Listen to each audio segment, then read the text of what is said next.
The race for Michigan state is now shaking up democratic politics across the United States.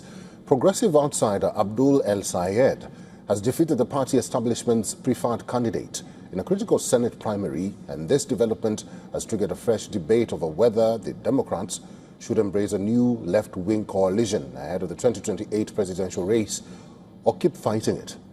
For years, Democratic centrists have argued that candidates like Zoran Mamdani are isolated urban phenomena. But Michigan may have changed that calculation. Abdul El-Sayed, the son of Egyptian immigrants and a prominent progressive voice, has won the Democratic nomination for the U.S. Senate in one of America's most important swing states.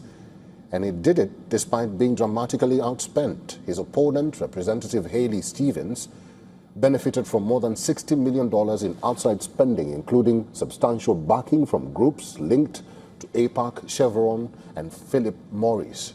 El-Sayed's victory has become more than a local political upset. Supporters see it as a revolt against corporate influence and special interest money that many voters believe dominates American politics. One of the sharpest clashes in the campaign was over Israel and U.S. funding, while Stevens emphasized traditional Democratic talking points about Israel's security. El-Sayed framed the issue differently. His victory has also exposed a growing civil war inside the Democratic Party. Centrist group Third Way has already raised millions of dollars to push back against Democratic Socialist candidates, warning that a progressive presidential nominee in 2028 could be crushed by Republicans.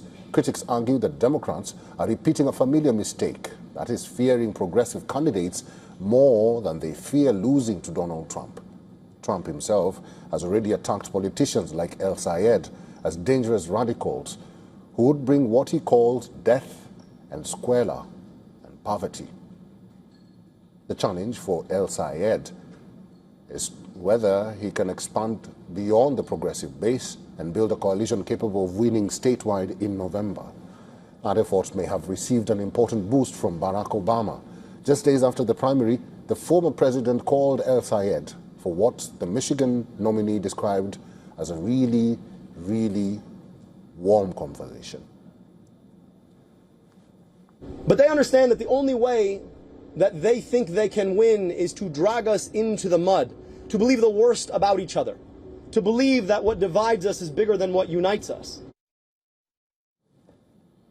Obama has not yet committed to campaigning for El-Sayed, but the call is being seen as an important signal that party leaders are trying to prevent a damaging internal split.